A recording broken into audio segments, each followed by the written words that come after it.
बिस्मिल्लाहिर्रहमानिर्रहीम रब्बिश्रह ली सदरी व यस्सिर ली अमरी वहलुल उक़दतम मिन लिसानी यफ़क़हू क़ौली।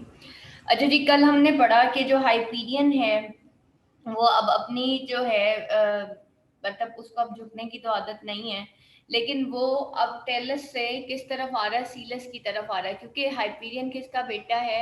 वो ये जितने भी टाइटन्स हैं ये सीलस और टेलस के बच्चे थे, यानी कि सीलस गॉड ऑफ स्काई और टेलस जो थी वो गॉडेस ऑफ अर्थ थी। तो ये सब जो है टाइटन्स ये इनके बच्चे थे। और फिर जब तक हाइपीरियन जब डूबता है तो वो कहाँ पे होता है, वो टेलस के पास होता है, यानी कि गॉडेस ऑफ अर्थ के करीब होता है। लेकिन अब क्योंकि उसके अरूज का टाइम हो गया है तो वो अब सीलस की तरफ जा रहा है, यानी कि गॉड ऑफ स्काई की तरफ जा रहा है। और जो कि कभी गॉड हुआ करता था, लेकिन अब वो सिर्फ एक आवाज बन के रह गया।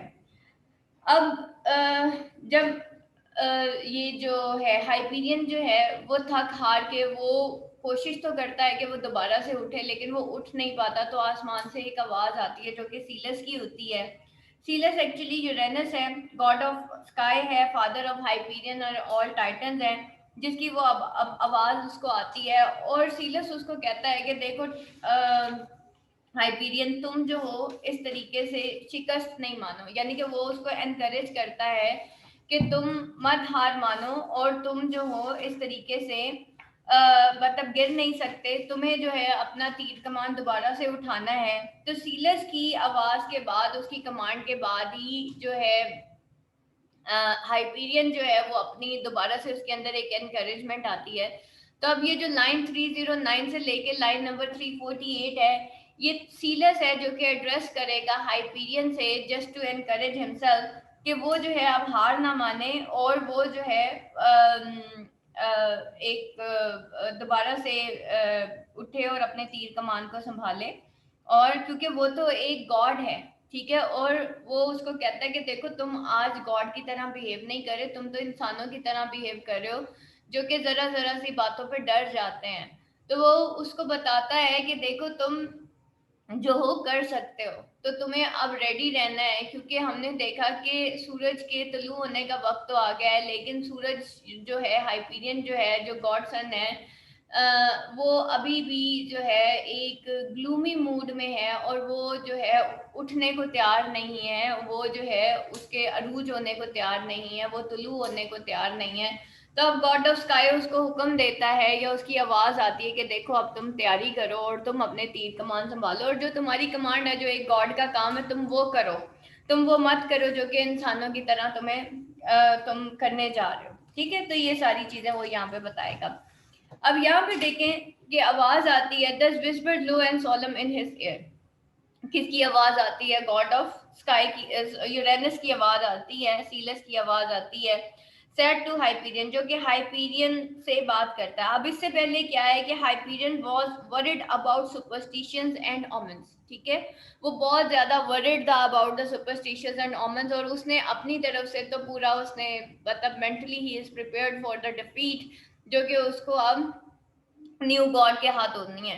तो वो जो है अब rain he has rain forward towards his ancient skies, ठीक है, वो अपने एंशिएंट स्काइज की तरफ जाता है, ठीक है, ताकि वो उनसे कुछ पार्स हासिल कर सके या उनसे कुछ मोटिवेशन ले सके।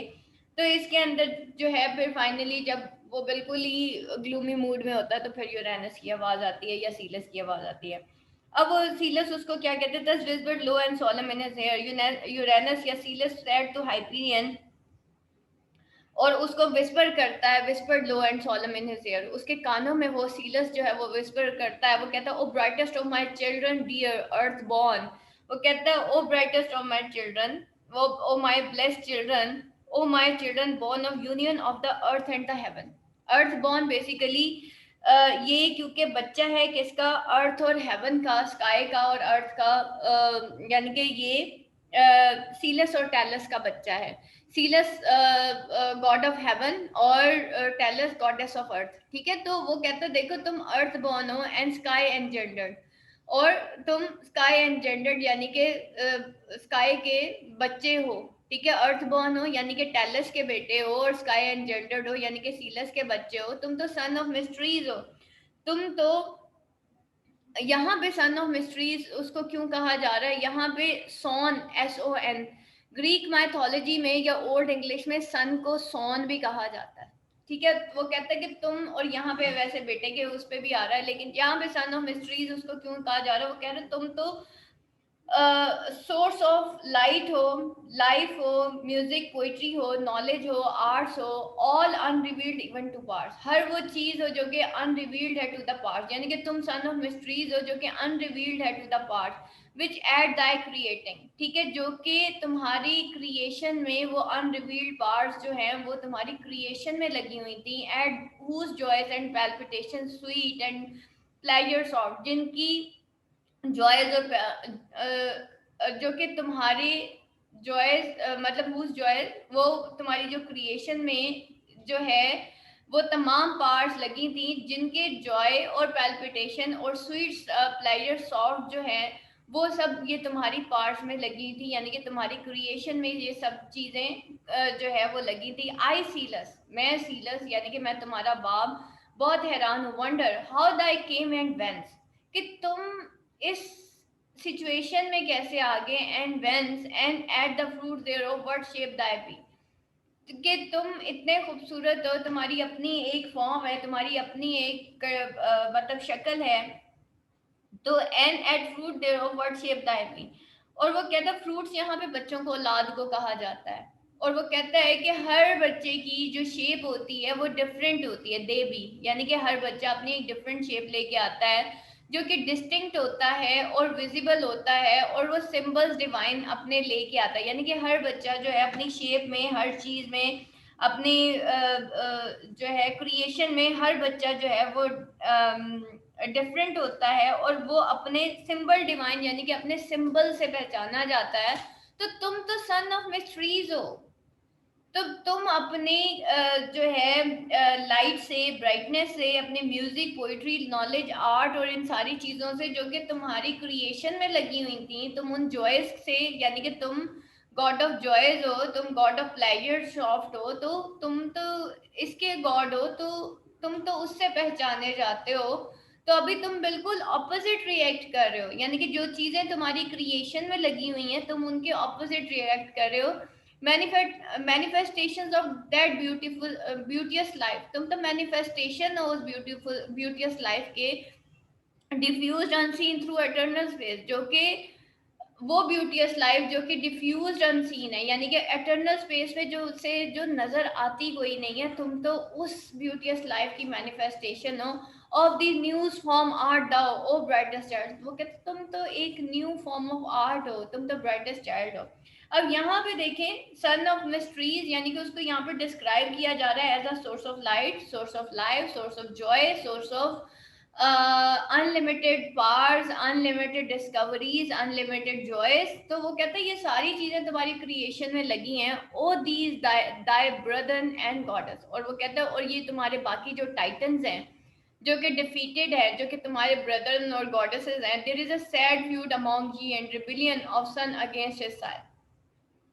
फ्यूड कहते हैं लड़ाई को, ठीक है, तो वो कहता है कि यहाँ पे एक इल फेटेड सिविल वॉर है जो कि तुम्हारे दैट इज जैसे कहेंगे हम, दैट इज मतलब फॉट या has broken out among you, जो कि तुम्हारे तुम्हारे दरमियान जो है वो एक जंग सी छिड़ गई है, and rebellion of some against his side, और वो जो सन है उन्होंने अपने शायर कहते हैं फादर्स को, उन्होंने अपने फादर्स के अगेंस्ट जो है वो रिबेल कर दिया। I saw him fall, I saw my first born tumble from his throne, और वो कहते हैं मैंने अपने पहले सन को देखा है गिरते हुए। कौन था पहला सन?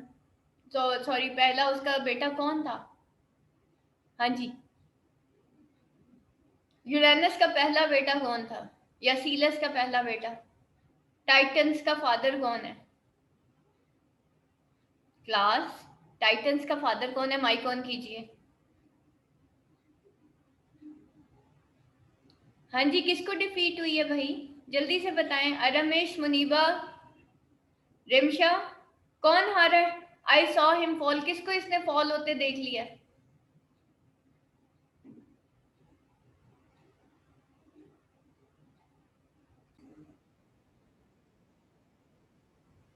सबसे पहले टाइटन्स का एक वो बना है, टाइटन्स कौन थे?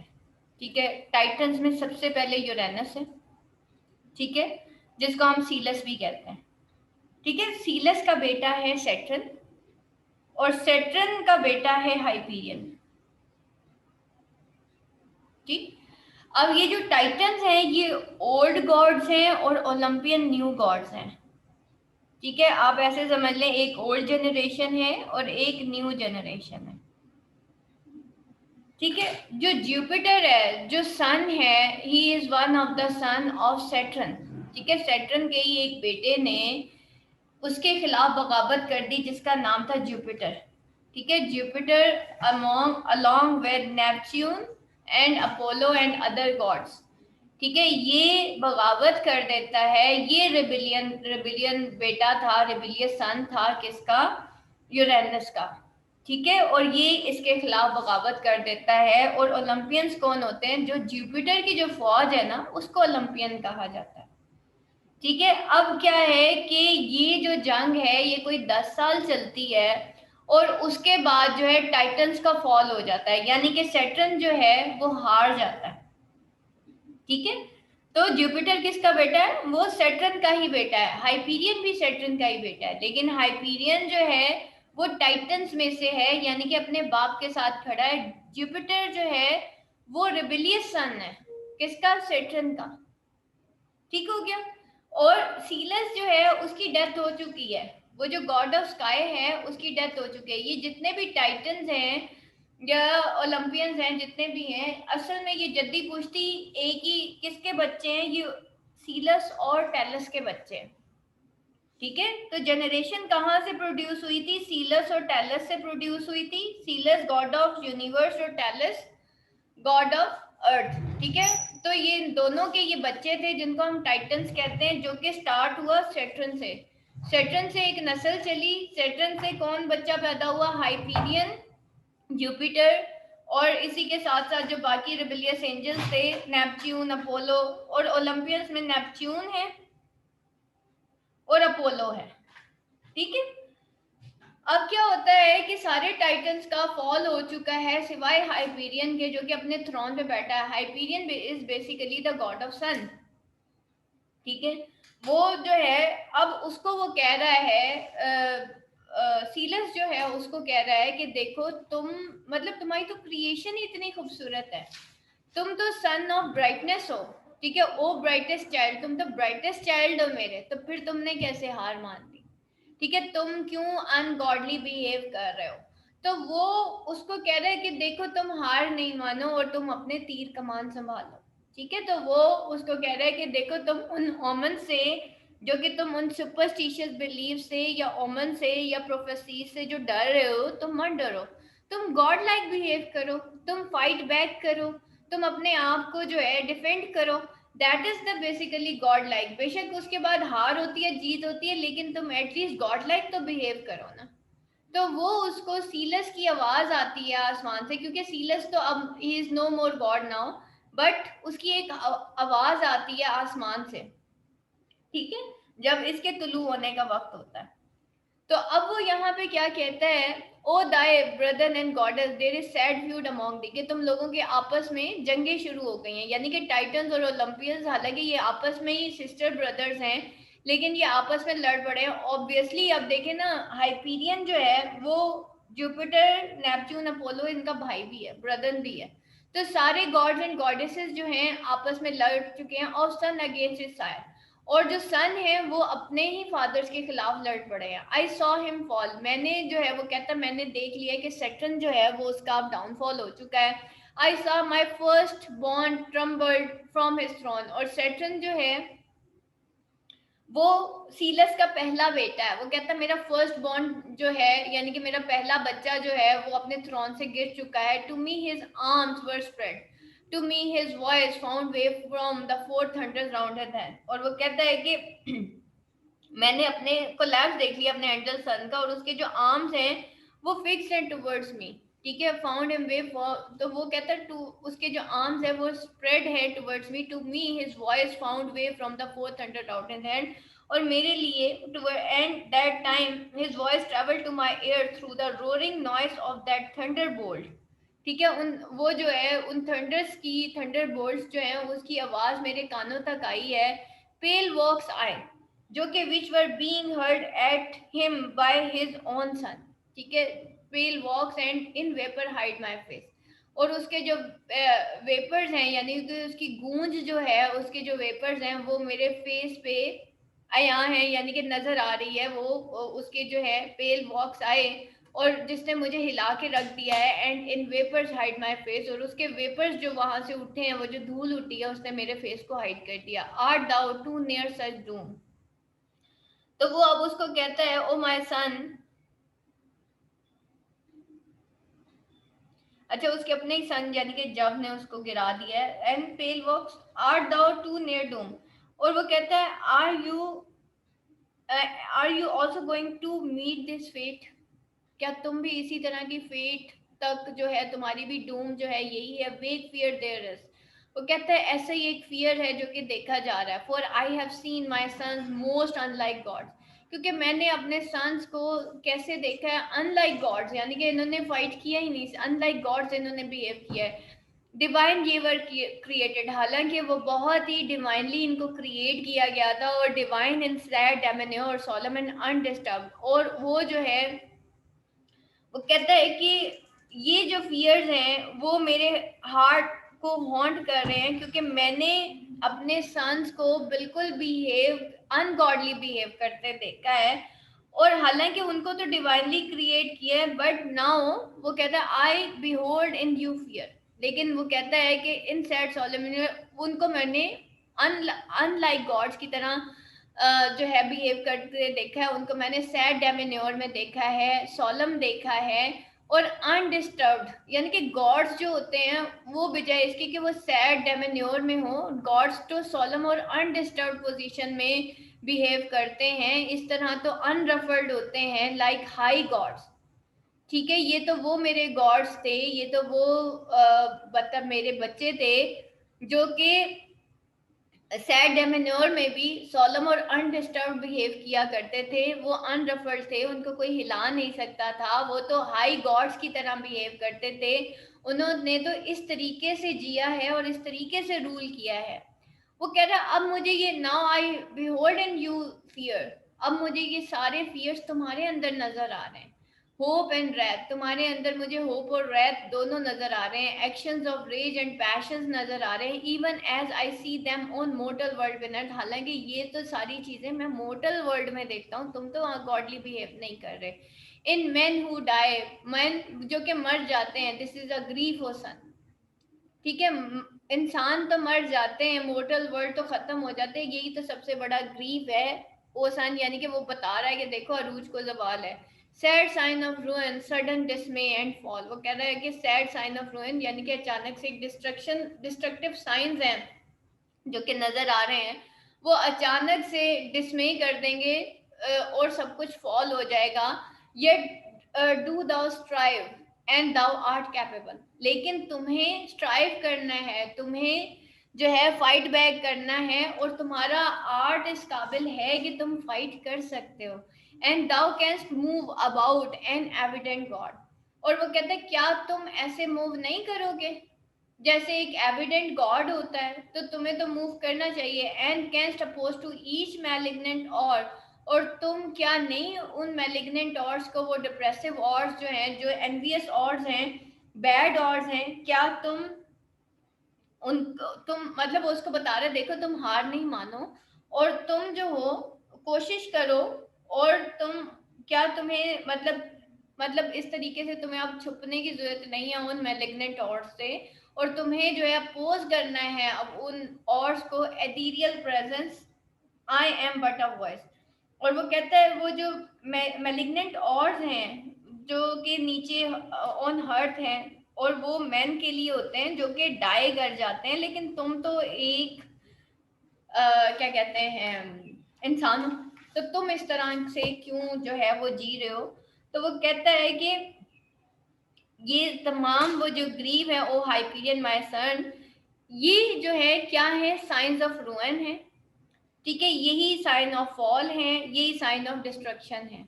एंड यू द स्ट्राइव, और तुमको, O yes I request you O Hyperion, you should have serious attempt to save the Titans. ठीक है, तुम्हें करना है ये, एज दाउ आर्ट कैपेबल, क्योंकि you are capable of doing this. और फिर as thou canst move about, you are divine and have not been dethroned yet. ठीक है, तुम अभी तक एविडेंट गॉड हो, अभी तक तुम्हें किसी ने डिथ्रोन नहीं किया, and can support to each malignant और I observe you all experiences the same feeling doing the same deeds which human beings experience and which they do in corporeal world below where mortal people live and die। ठीक है, वो कहता है कि भाई मैं जो है उन मैलिग्नेंट ऑर्स में जिसमें इंसान जो है वो जीते और मरते हैं, तुम एक गॉड हो। ठीक है, तुम एक एथीरियल प्रेजेंस हो, तुम अपने आप को जानो कि भाई तुम इंसान नहीं हो, तुम गॉडली बिहेव नहीं कर रहे, तुम तो इंसानों की तरह बिहेव कर रहे हो। तो वो कहते हैं इस वजह से मैं बहुत ज्यादा वरीड हूँ, और ये जो तुम्हारे अंदर एक अनडिजायरेबल चेंज है जो कि तुम्हारे अंदर पैदा हो चुका है। तो वो कहता है कैरेक्टर ऑफ टाइटन्स जो है वो क्या है, is a sad sign of spoil, sudden upheaval and collapse. ठीक है, यहाँ पे जितने भी वो गॉड्स की वो बात करता है, यहाँ पे जॉन कीट्स जो है वो अब कहते हैं कि ये सारे जो कैरेक्टर्स हैं वो सैड साइन है किसका, स्पॉइल का, सडन का, अपहीवल और कोलैप्स का। और वो फिर भी कहता है हाइपीरियन को कि देखो मैं तुमसे अर्ज करता हूँ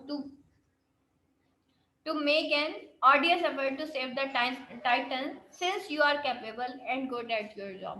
वो कहता है अभी भी तुम देखो, तुम हारे तो नहीं हो ना, तुम तो हार मतलब लड़ने से पहले ही हार मान गए, तो तुम हारे तो नहीं हो, तुम फाइट बैक तो करो।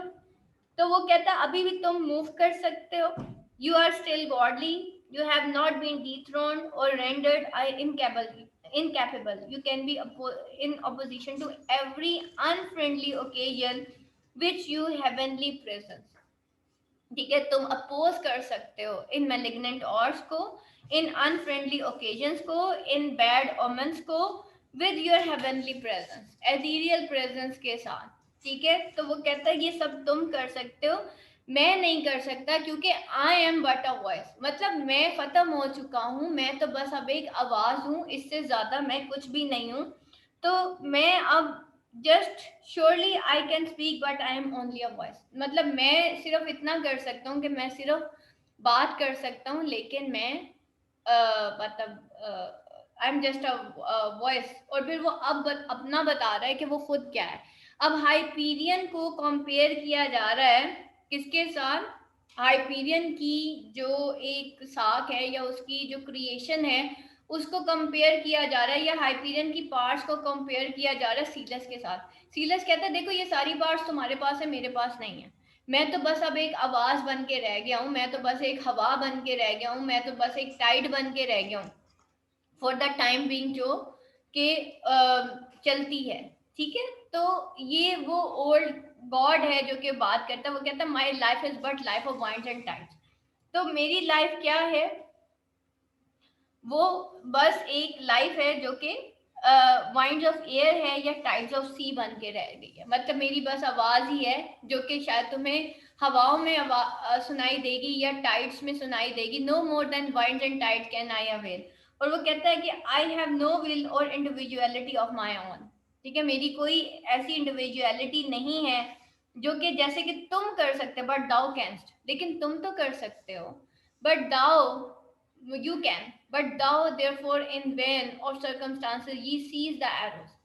और तुम therefore in vain of circumstances, in circumstances के वैन में, इन circumstances के घिराव में, या तुम जो इन effects of circumstances में तुम जो अपनी बो को संभाल सकते हो, you can prove to be an effective force।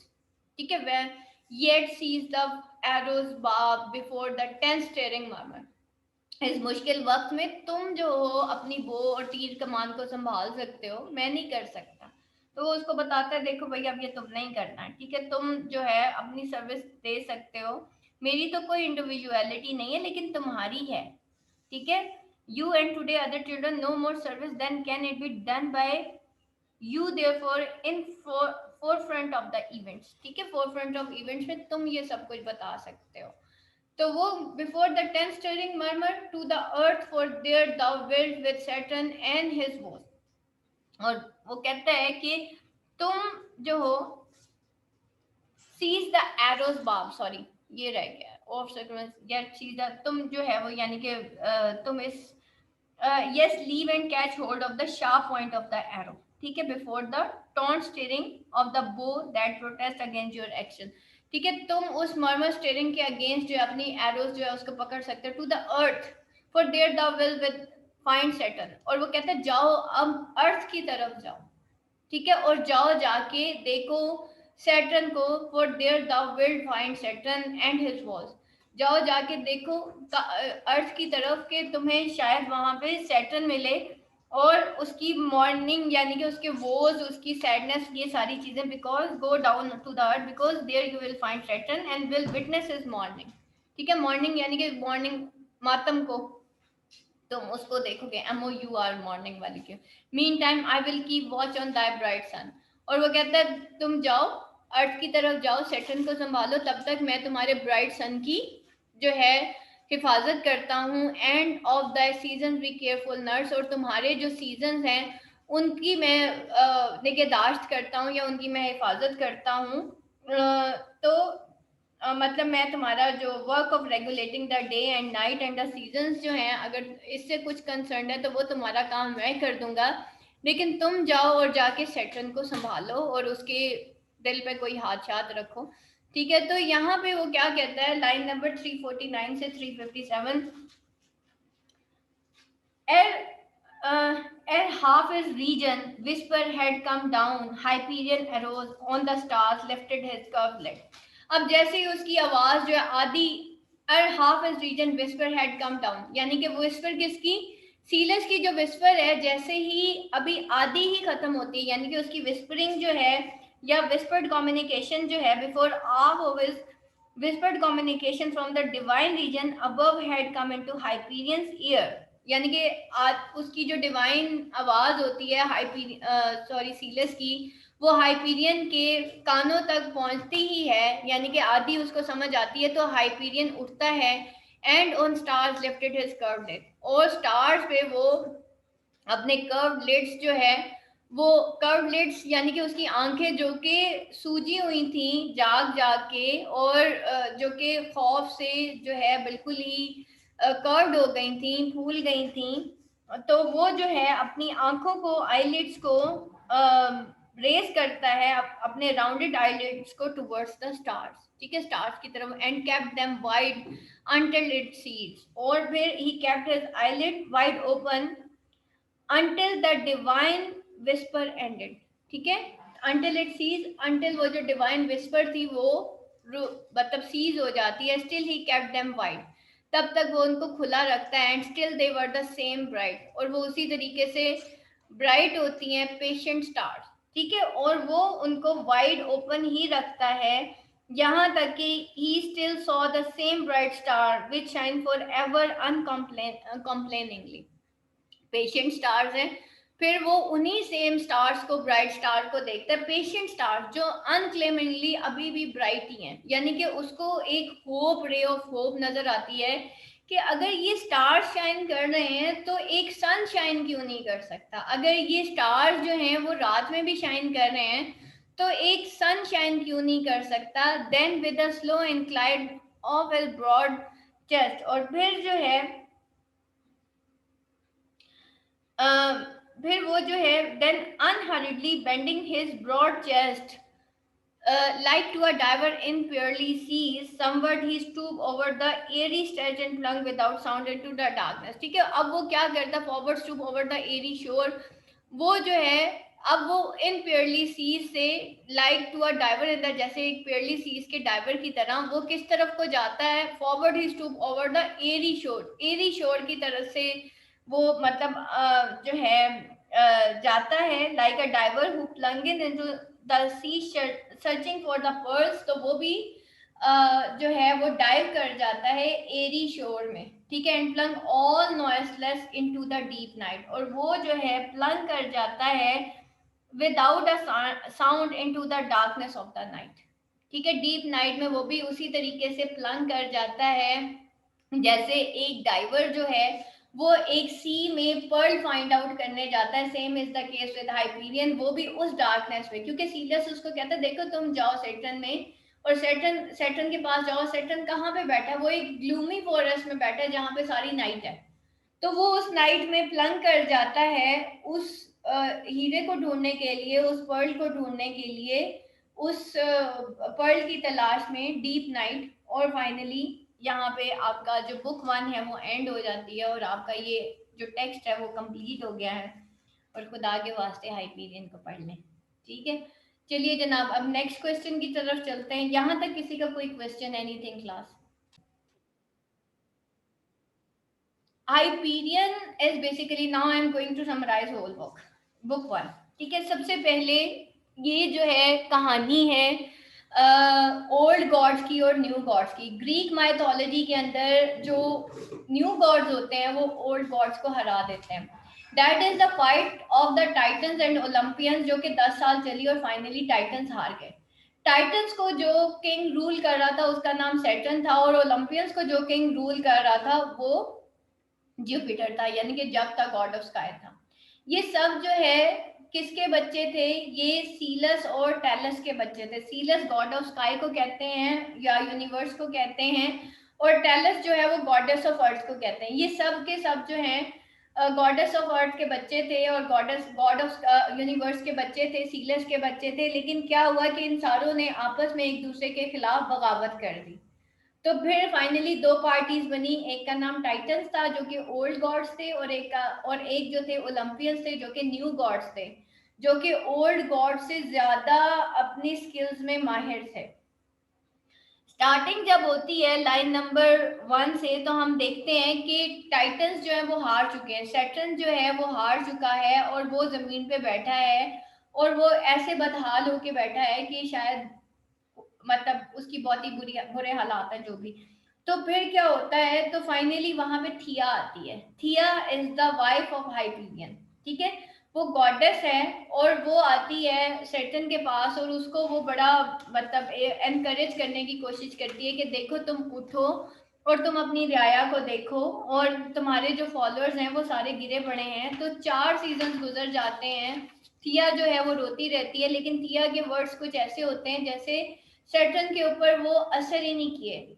और 4 सीजन तक जो है थिया रोती रहती है, और फाइनली फिर जो है सैटर्न उठता है, और सैटर्न जो है वो अपनी रियाया को देखता है, और वो जो है, लेकिन फाइनली क्या होता है कि वो फिर उस फॉरेस्ट की तरफ जाता है जहां पे उसके तमाम फॉलोअर्स जो हैं थिया के साथ वो बैठे हैं। ऑन द अदर हैंड फिर कहानी डाइवर्ट होती है टुवर्ड्स हाइपीरियन।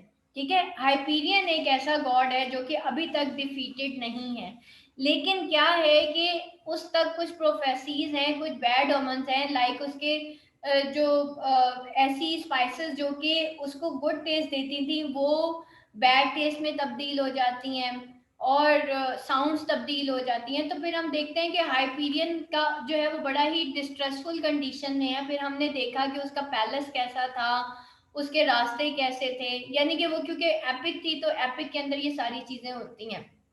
लेकिन एट द एंड हम देखते हैं कि हाइपीरियन इज स्टिल, वो फिर भी डिसअपॉइंटेड है, उसको पता है कि उसका फॉल होना है। जब हाइपीरियन बिल्कुल ही डिस्टर्ब्ड होता है और वो तुलू होने की कोशिश नहीं करता, तो सीलस की आवाज आती है एट द एंड।